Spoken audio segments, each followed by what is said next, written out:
Hey guys, welcome back to Shep Talk and welcome to my review of Madam Web. Madam Web was directed by S.J. Clarkson and was written by S.J. Clarkson, Matt Sazama, Bark Sharpless, and Claire Parker. Madam Web stars Dakota Johnson as Cassandra Webb, Sydney Sweeney as Julia Cornwell, Isabella Merced as Anya Corazon, Celeste O'Connor as Maddie Franklin, and Tahar Rahim as Ezekiel Sims.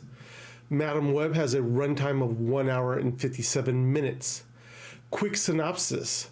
Cassandra Webb finds herself having to protect 3 teens from a man with supernatural powers, all the while finding out that she has clairvoyant powers and has to figure out how to use them to save the 3 teens. Now, I'm going to be honest, I tried my best to stay away from seeing the reviews for this movie because just the headlines alone have made it one of the worst Sony movies ever. And that's talking Morbius levels, that people hated Morbius. I stayed away from it, but I could see the headlines. And they were not good.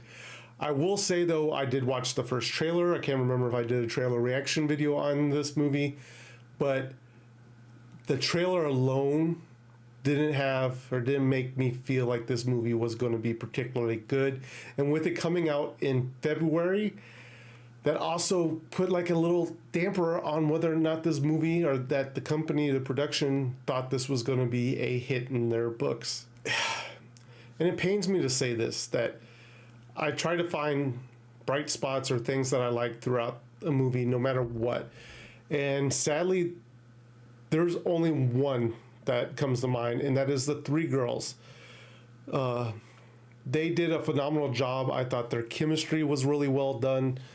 I thought they had really good chemistry, and they were probably the bright spots in the movie whenever they were on screen together, because they just kind of fed off each other like 3 young actors do.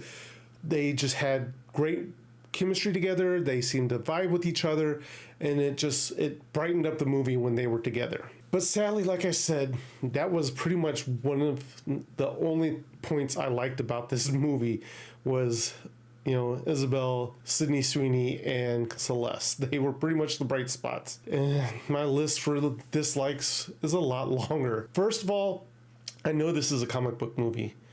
I know that they are going to do comic book things.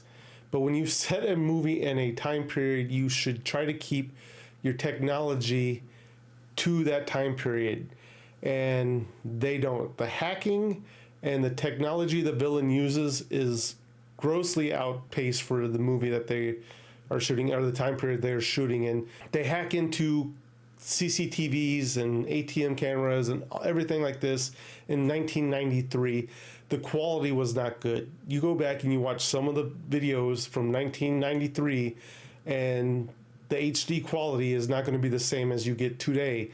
And facial recognition was really not a thing in the 1990s, especially not at the quality and quickness that they were thinking of. I was a teenager in 1993. We were using dial-up. There is no way the villains was tracking these 3 girls in New York City using the technology of 1993. I could go into more detail about that, but that would just lead us down another rabbit hole that I just don't want to go into at this time. But keeping with the villain side of this story, Tahar Rahim, I want to know how they did his audio. Was his audio messed up? Did they not bring him back in for, ADR?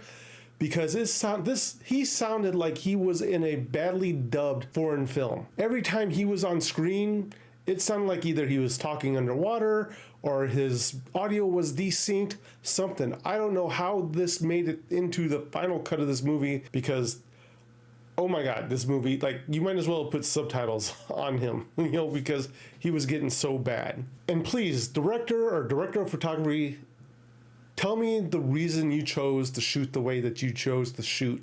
I know this movie takes place in the 90s, but you did not have to make this movie feel like it was filmed in the 90s, because we're done with that. Oh my God, the shooting and the moving of the camera and all your little angles that you were trying to do. I think I had vertigo for the first 5 minutes of this movie.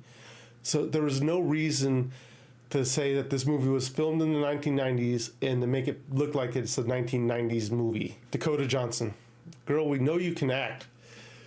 And I'm going to put most of the blame probably on the writing for this, but girl, your performance throughout the whole movie felt like you were just phoning it in. I don't know if you emoted one time throughout this whole damn movie. And it shows in your press junket for this movie that you were just not invested in this movie at all. I know you had some bits and stuff that you were doing. This is not work that we expect from you. This was bad.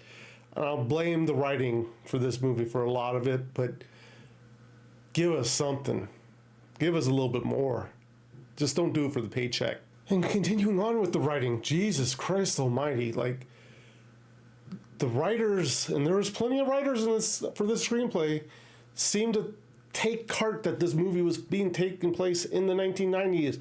And so they were writing it like a 1990s comic book or bad movie, and they ran with it. And my God, like, how could you took a villain and made him sound worse. But Jesus Christ, his dialogue was just, it was pretty much taking like how The Incredibles talked about villains acting and doing their monologues and every this and that.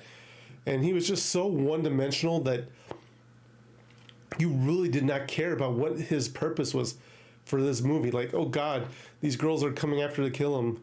Who cares? We didn't know anything about him. Okay, he killed Cassandra's mother. From that time, from 1973 to 1993, we had no idea what he was doing or even that he was a villain. But then also the writing, like, people don't talk like that. Even people in the 1990s didn't talk with the way that you wrote these people to talk. It was just bad from start to finish. Dialogue and writing was bad. One of the things I thought I was going to be looking forward to, because one of the headlines told me that the only bright spot in this movie was the suits, and I'm sorry, I don't know what they were watching, or maybe it's just because of the way it was shot, the lighting and whatnot, you couldn't really see the suits that well. But to me, they just did not look well. Like, I think if we saw them on their own, stand them out in the light, so I don't know. I would like to see more of them. Actually, like I said, I would love to see them in their own movie and be more focused on that, but we'll get into that in a minute.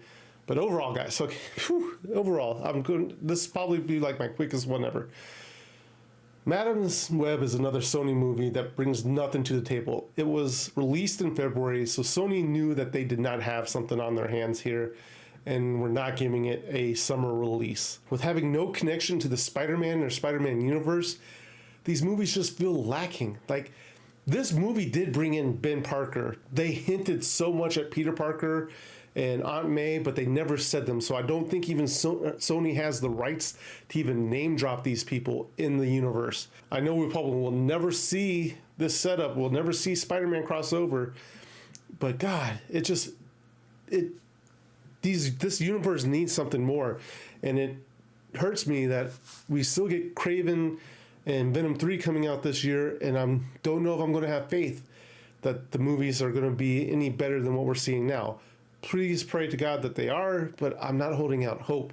But like I said, the three girls were the only bright spot for me in this movie, and I would love to see Sony just focus on those three and their stories moving forward. Get away from Madam Web, especially if you're going to keep Dakota Johnson attached to it, or if you're going to bring Madam Web back, have her sit in the background role now and let these three girls become the spider people that they are supposed to become. Because I think all three of them have better energy together, care about these characters, and even with the way the writing is, gave us a little bit something in this movie. But guys, with all that being said, Shep Talk is going to give Madam Web 1 Shep out of 5. Have you seen Madam Web? What did you think? Am I way off base? Did you love it? Or am I way off base and there was no redeeming qualities whatsoever in your opinion? Let me know down in the comments down below. But guys, that's all I have time for today. If you haven't done so already, please remember to hit that like, share, and subscribe button. It does help my channel out greatly, and I do truly appreciate it. But that's all I have for you today. This is Darth Shep, signing off.